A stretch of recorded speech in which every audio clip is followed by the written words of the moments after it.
All right, and then the news you've all been waiting for here. This is I know Miss Susan asked about this earlier. Now I decided to push this down on the list of priorities tonight, but I knew you guys would want to see about the old Pope. Yes, he's made the jump to hyperspace, but man, this guy, I don't know. I think he might have went straight south, if you know what I mean. Pope Francis passes away at 88 on Easter Monday. Let's see here. Trying to see what we have here to go through. Obviously, you guys know all about this story, most likely. So this article is really just the information about him passing away, which we can probably ignore that just because, no disrespect, but you guys probably already know about all of that. Pope Francis laid to rest, mourned by thousands in Rome. I thought that picture was pretty incredible, actually. Look at all of those people.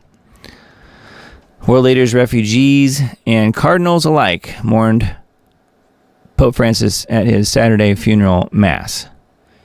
The Vatican estimated more than 250,000 people filled St. Peter's Square at the Vatican for the service. 88-year-old head of the Roman Catholic Church died of a stroke on April 21st, Easter Monday, after a dozen years of leadership.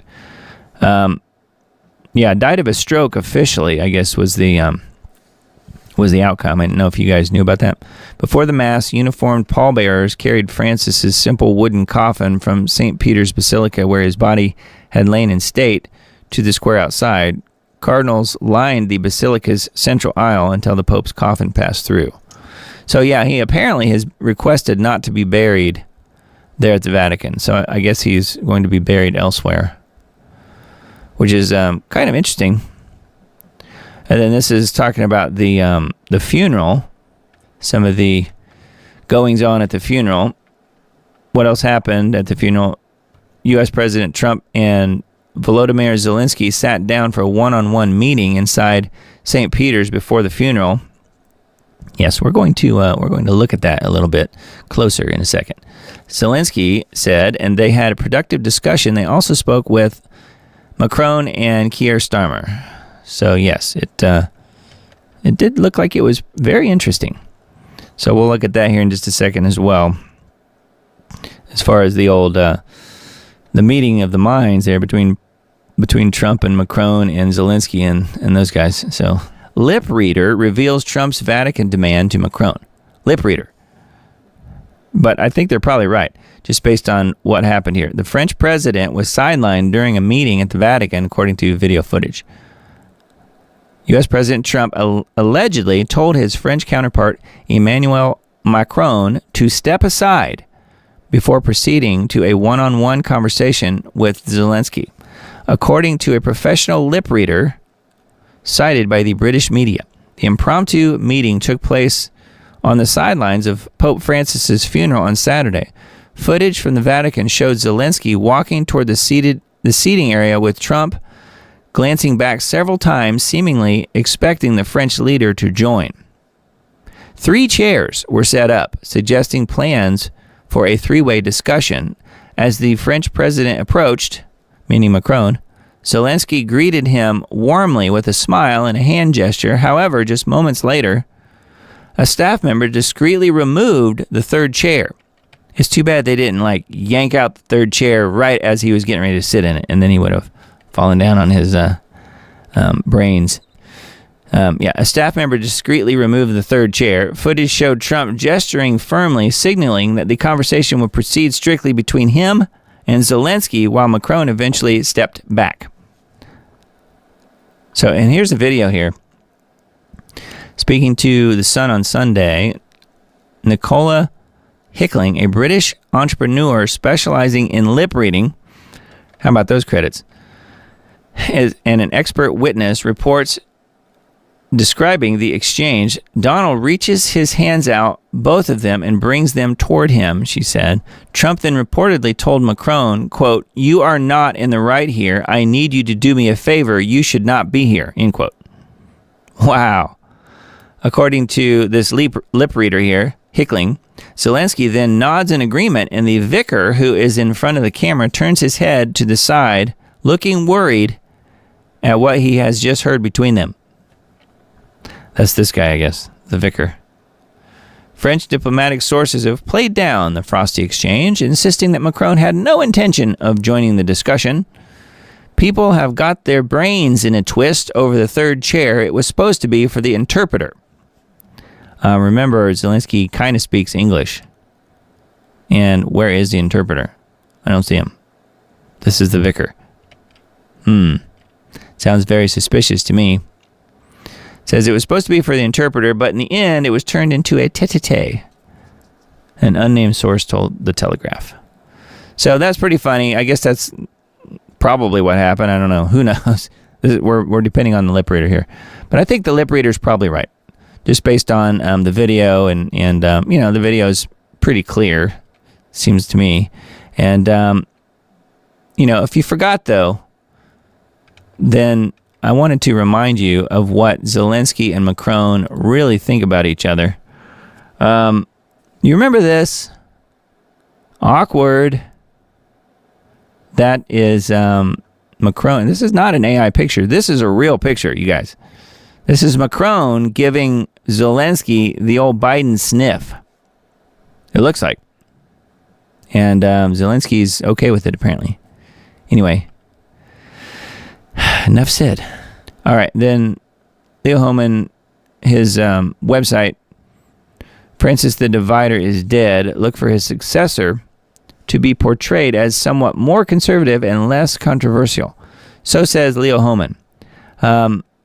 I disagree with that. I don't think that's what we're going to get. Let me continue reading, though. It says, Francis split the Catholic Church laity and clergy by his radical pronouncement and his purging of conservative priests and bishops. Look for his successor to be more of a unifying influence.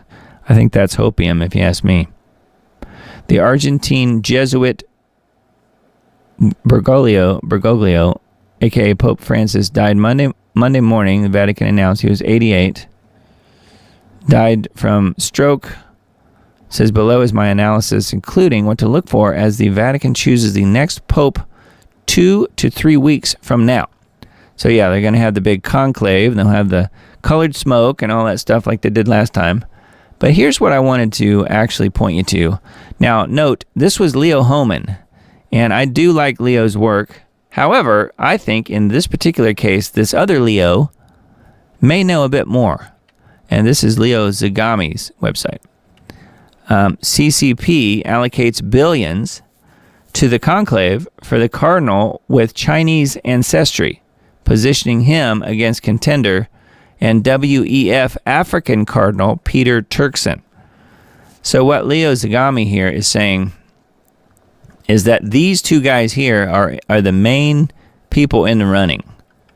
And he also mentioned that Pope Francis put in place the people, the different cardinals and so forth that will make up this conclave. He purposely selected those people so that they will select someone that's more like Francis on purpose. And these two guys would definitely be that. You can see the guy on the left here is Cardinal Luis Tagle of the Philippines. So he's the Communist Chinese Party's choice. Like they get a say, I guess, because they've paid the Vatican billions of dollars, I guess, over the years. And this Cardinal Tagle is their choice, I guess, probably because he's completely controlled by the CCP, just a guess. And the other guy here on the right is a favorite of the World Enslavement Forum, the Ghanaian Cardinal, meaning from Ghana. The Ghanaian Cardinal Peter Turkson are the top contenders to be the next pope, said this person, Andrew Chestnut, the Bishop Walter F. Sullivan Chairman in Catholic Studies at Virginia Commonwealth University. And it says, this confirms what I said, meaning what Leo Zagami said, on AJ's show a couple days ago. However, the sudden push for Cardinal Luis Tagle is something new that might upset the making of the first African pope. Cardinal Tagle is seen as the key figure by the Chinese Communist Party in the Vatican's engagement with China, particularly due to his Chinese ancestry and his Filipino background. He is viewed as a bridge between Rome and Beijing, especially given the complex relationship between the Catholic Church and the Chinese government that has given billions to the Vatican since the arrival of late Jesuit Pope Francis. So, pretty interesting. And then I highlighted this down here. This conclave is becoming a choice between Cardinal Tagle's approach, supported by the CCP, and the Chinese Catholic Patriotic Association, so a whole other organization, established in 1957 by the CCP. And Cardinal Peter Turkson, who, as I explained in 2022 in his book, in Leo's book here, called Confessions of an Illuminati, Volume 7, From the Occult Roots of the Great Reset to the Populist Roots of the Great Reject, that this Cardinal Peter Turkson is a favorite of the WEF, World Economic Forum, and the Davos Mafia for the papal office. And he's saying, my bet is still on Peter Turkson, Cardinal Peter Turkson, this guy, or at least another African, as both the BBC as well as the DW News have also confirmed this in the last few hours following his predictions. So this is one of the guys here. Historically, we are told there were popes that were black, but that was maybe in the early centuries of the church. But in modern times, there hasn't been any black pope. And who says a black person cannot be a pope? An African can be pope. We have some cardinals who are Africans. But what we are praying for is not for an African pope, a black pope, an American pope, an Asian pope. No, we are praying for a good and holy pope. So there you go. Yeah, I don't know. I think, it could very well be this guy, Turkson. We'll have to wait and see. I guess we'll know, in a few weeks. So anyway, that was the Leo Zagami interesting article, and then here's some of his books. If you guys don't know who he is, he's been somebody that I've known about and kind of followed here and there over the years. He too was a guest one time on Lost Arts Radio years ago, and was a genuinely nice guy, Mr. Zagami. So yeah, it'd be interesting to see how it all plays out though with the old Pope. See what happens. And then this is Leo's other article. He's pushing for it'll maybe be a conservative Pope. This was his guess. What are the chances of the next Pope being conservative, like truly conservative? Cardinal Robert Serra of Guinea and Cardinal Raymond Burke of the U.S. best fit the bill. But what are their chances of getting the needed votes? So again, we've got somebody else positing their guess here. In this case, Leo Hohmann.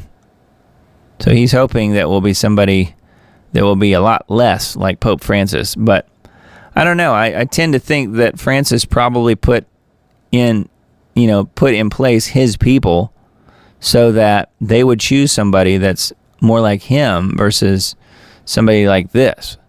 So I wish Leo Hohmann was correct on this, although I sort of think Leo Zagami is probably correct.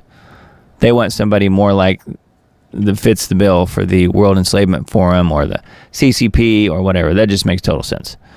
I thought this one was kind of interesting. I'll just read the caption here as we move forward. I'll just let it play. I can't really play it because of the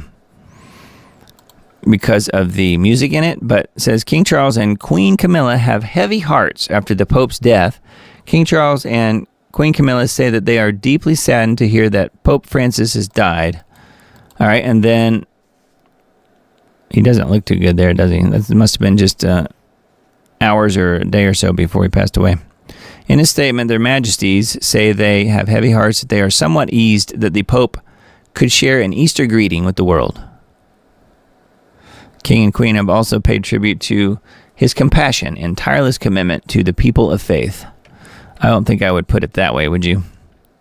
Met the Pope in a state visit to Italy less than a fortnight before he died. So maybe they did it. It wasn't J.D. Vance at all. Pope's ill health meant that his scheduled meeting with the king and queen at the Vatican was postponed just weeks before his death. But days later, they managed to meet in private with the pontiff, wishing the king and queen a happy 20th wedding anniversary. Look at those two old guys, man. It was a private meeting that Charles says he now remembers with particular affection. Don't know what that means. Pope Francis' close ties to the royal family dates back to 2014. So this is from those days, I guess. They exchanged gifts and held private conversation that lasted around 30 minutes. Doesn't look too private, does it? There's Prince Philip back there a second ago. King Charles first met the Pope in 2017 while he was still Prince of Wales. They quickly found common ground as strong advocates for environmental causes. Yes. Soon to be the one world religion, if you ask me. Late Pontiff gifted King Charles copies of his writings on climate change. I bet he didn't mention geoengineering in the book, though, do you? So that is the end of the Pope. So I just thought it was kind of interesting just to see what the old king had to say about the whole thing.